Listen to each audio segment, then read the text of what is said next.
Hello everyone, welcome on scholarship. Shivani Bhardwaj is here. आज के इस वीडियो में मैं डिस्कस करूंगी क्लास 7 पॉलिटिकल साइंस का chapter 4 growing up as boys and girls के एमसीक्यूज। तो स्टार्ट करते हैं अपनी वीडियो को with our first question, that is which one of activity was not associated with Samoan children in 1920। इनमें से कौन सी एक्टिविटी सेमन जो चिल्ड्रन थे, सेमन आइलैंड के बच्चे थे, वो 1920 में क्या नहीं करते थे? Option A fishing, B planting coconuts, या सी प्लेइंग क्रिकेट, या D looking after the siblings. तो जो सेमन आइलैंड के बच्चे थे उस टाइम पर फिशिंग भी करते थे, प्लांटिंग कोकोनट भी करते थे और लुकिंग आफ्टर द सिबलिंग्स मतलब अपने छोटे बच्चों भाई बहनों को भी देखते थे। तो ये तीनों काम करते थे, क्रिकेट नहीं खेलते थे। मतलब मेन काम इनका इन्हीं सब में था, खेलना कूदना इनके लिए मेनली यही काम होते थे। Now second question, at which age group girls also went on fishing trips? किस उम्र में लड़कियां भी फिशिंग ट्रिप्स पे जाने लगी थी? Option A 13 years, B 14 years, या सी 10 ईयर्स, या डी 16 ईयर्स। तो 14 ईयर्स की एज में लड़कियां ने भी क्या कर दिया था, फिशिंग ट्रिप्स में बॉयज के साथ जाना स्टार्ट कर दिया था। तो option B is the right answer, that is 14 years. What girls were given to play while boys were given cars? क्या दिया जाता था गर्ल्स को खेलने के लिए जबकि बॉयज को क्या जाता था जिस टाइम पर कार्स दी जाती थी? तो एक पहले से ही ना अंदर बना दिया जाता था कि बॉयज क्या है हार्डो कार्स के साथ खेले। वहीं गर्ल्स को शुरुआत से क्या दिया जाता था, डॉली दी जाती है। आप कभी ध्यान दो तो बॉयज को जब भी कुछ गिफ्ट आता है कार, हेलीकॉप्टर, ऐसी चीज आती है। वहीं गर्ल्स के लिए हमेशा उन्हें पहले से ही दिखाई देते हैं, आप गर्ल हो, आप सॉफ्ट गर्ल्स हो, आप बहुत प्यारे हो, तो आप गर्ल्स मतलब सॉफ्ट चीजें से खेले सिर्फ। तो उनको क्या दिया जाता है, that is option D, dolls. Next, what do you mean by मिलाने? मिलाने कौन थी? Option A domestic worker, B shopkeeper, या सी फैक्ट्री वर्कर, या D teacher. According to this chapter 4 growing up as a boys and girls, मिलानी के बारे में डिस्कस करा गया है जो कि क्या थी? Option A that is domestic worker थी, मतलब काम वाली बाई थी। Next question, what was the purpose of getting anganwadis in several villages? जो आंगनवाड़ी होती है जैसे आप देख सकते हैं, जिसमें कहते हैं आंटीज, मतलब गवर्नमेंट के थ्रू टीचर्स रखी जाती है ताकि बच्चों का देखभाल करा सके और उन्हें खेलते खेलते पढ़ा सके। तो उनका मेन काम क्या था? Option A adult education centres, B child care centre, या हेल्थ केयर सेंटर, या योगा सेंटर्स। तो आंगनवाड़ी क्या है? Option B that is child care centres. आप इमेज से देख सकते हो कि कैसे इनको बिल्कुल मदर के बिल्कुल की तरह उनको पढ़ाया जाता है, उनके साथ खेला जाता है। What are the main responsibilities that with women? इनमें से क्या मेन रिस्पॉन्सिबिलिटीज हैं वुमेन की, औरत की? Option A looking after the family, मतलब फैमिली को देखना, बिल्कुल सही, देखते हैं। Option be looking after the house, बिल्कुल घर को देखती हैं। आपकी मम्मा क्या करती हैं? घर को भी देखती हैं, फैमिली को भी देखती हैं, आपको भी देखती हैं। C cooking food for the family, खाना भी बनाती हैं। तो सारे काम कर दिए, तो all of this is the right answer, that is D.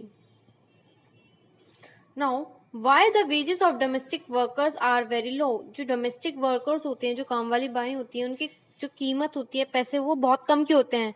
अगर आप किसी भी घर में अगर डोमेस्टिक वर्कर है, अगर कोई काम वाला है, तो उससे कभी उसकी पर मंथ की तनख्वाह पूछना, पूरे महीने वो पूरा झाड़ू पोछा बर्तन ये सब काम करते हैं और मिनिमम 1000-2000 सिर्फ इतना ही उनके चार्जेस होती है। आप सोचे पूरा एक महीना काम करना, एक सारे इतना सारा मेहनत फिजिकल वर्क करना, और कितनी सैलरी?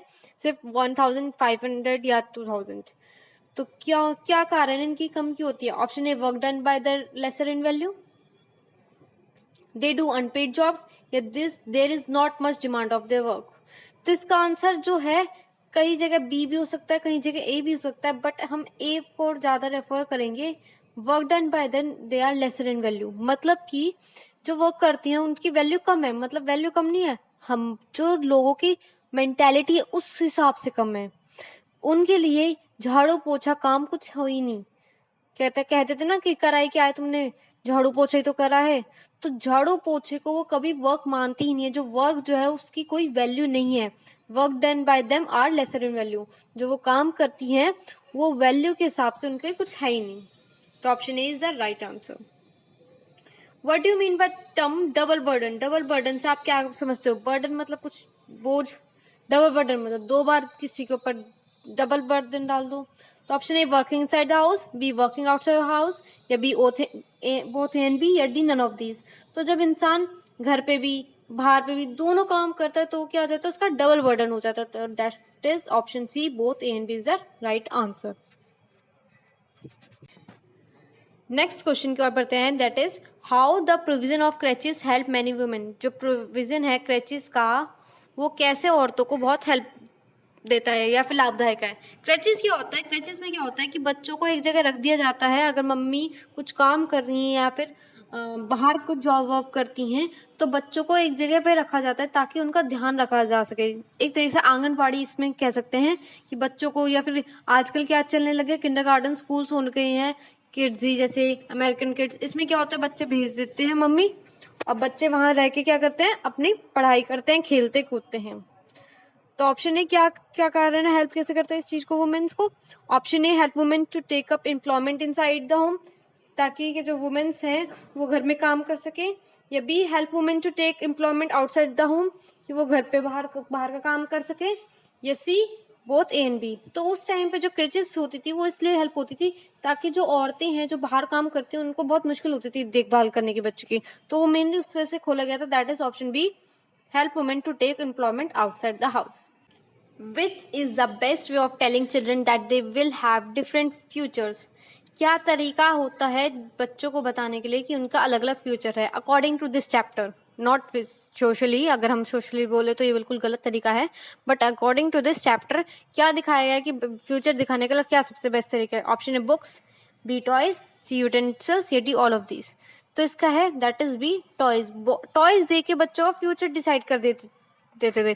जैसे मेनली गर्ल्स को क्या देते हैं, डॉल, की आप स्वीट हो, वो करना है, आप इसी टाइप की जॉब कर सकते हो, मतलब काइंड जॉब, टीचर बन सकते हो, नर्स बन सकते हो, इस टाइप की जॉब। वही कार दे दी, भाई तुझे तो बड़ा होके कार खरीदनी है, तो उस टाइप को से तुझे बहुत अच्छा करना है, तुझे अपनी कार खरीदनी है, तो वो चीज टॉय से बहुत को रिलेट करता है फ्यूचर के लिए।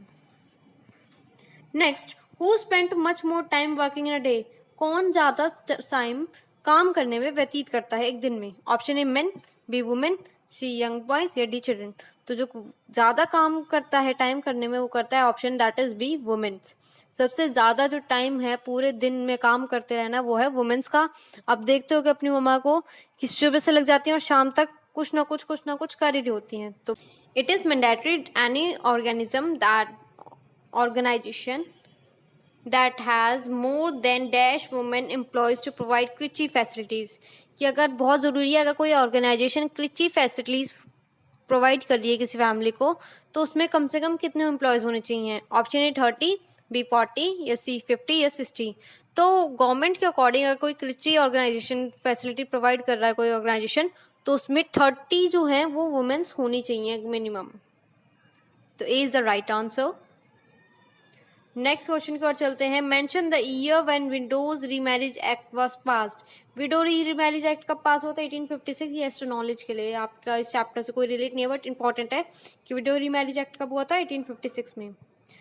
Women in India face discrimination in. Women जो है हमारी औरतें हैं उनको डिस्क्रिमिनेशन फेस करना पड़ता है, भेदभाव फेस करना पड़ता है, झेलना पड़ता है। किस बेसिस पे? ऑप्शन ए सोशल लाइफ, सामाजिक से, बी इकोनॉमिक, पैसों से, पॉलिटिकल लाइफ से। तो इन तीनों से ही एक वुमेन को झेलना पड़ता है। ये सारी चीजें हैं। सोशल है, लड़की अगर बाहर जा रही रात को नहीं जा सकती। इकोनॉमिक, कि तुम लड़की को पैसे दे देते हैं और लड़कियों को इतने पैसे नहीं दे देते। अगर कोई कहता है पार्टी देनी होती है फ्रेंड्स के बीच में, तो बॉयज को तो ले बेटा 500 रुपए और गर्ल्स को क्या करेगी 200 रुपए, ठीक है। सी पॉलिटिकल, पॉलिटिकल केसेस कि जो जितने भी कहते हैं आप देखते हो कि सीट्स जो है वो वुमेन के एज कम्पेयर टू बॉयज कम है, पॉलिटिकल बहुत कम है।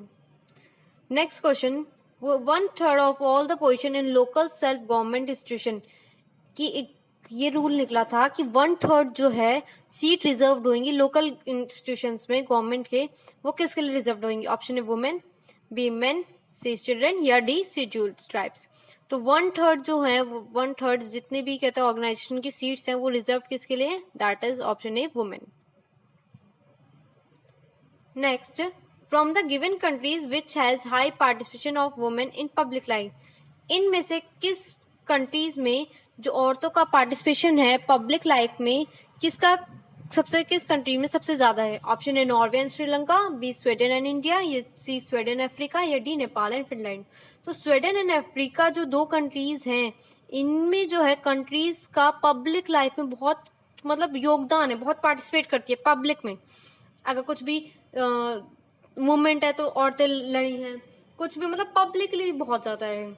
ऐसे नहीं है कि घर में ही बैठी हैं, पूरा पब्लिक उनका रोल है, गवर्नमेंट बनाने में भी सब कुछ। Who can steps to bring gender equality?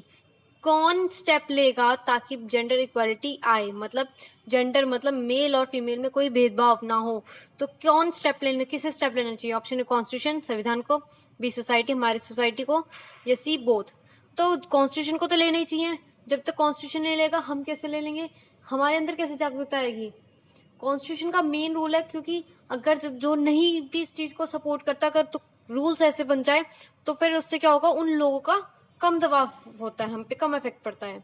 तो कॉन्स्टिट्यूशन का प्लस सोसाइटी का भी होना चाहिए। जब तक हमारे अंदर समझ में नहीं आएगी कि हाँ भाई मेन और वुमेन इक्वल हैं, तब तक कोई और नहीं समझेगा। तो सोसाइटी का भी रूल है, तो option C both A and B. What are the total number of work hours spent by women workers hours in Haryana every week? एक अनुपात लगा लिया गया है कि number of work hours spend by women workers, जो वुमेन वर्कर्स हैं वो करीब कितने घंटे एक हफ्ते में काम करती हैं? ऑप्शन है 23, बी 30, सी 19, या डी 35। तो करीब वो 23 आवर्स स्पेंड करती हैं, हर एक हफ्ते काम करती हैं। Now second last question, what did girls in Soma learn after the age of 14 years? 14 years के बाद वो क्या सीखती हैं? ऑप्शन है how to weave baskets, B how to grow plantation, या सी स्पेशल कुकिंग, या डी ऑल ऑफ दीज। तो after the age of 14 years वो क्या करती हैं? सब कुछ सीखती हैं, that is D all of these. Next, at which age did the boy in Soma join older boys for learning outdoor games? किस एज पर सोमा जो आइलैंड थे उसके जो बॉयज थे वो आउटडोर जॉब्स को करना सीख गए थे? Option A 5 years, B 9 years, C 11 years, या डी 13 years। तो सोमा और आइसलैंड के जो बच्चे थे वो आउटडोर जॉब्स कब स्टार्ट करने लगे थे? At the age of only 9 years। सिर्फ 9 साल की उम्र में वो बड़े बच्चों के साथ मिलके बड़ा काम सीखते थे, मतलब फिशिंग वगैरह सब बाहर के काम करते थे। सो गाइज आज के लिए इतना ही। Thanks for watching. Please subscribe for more videos.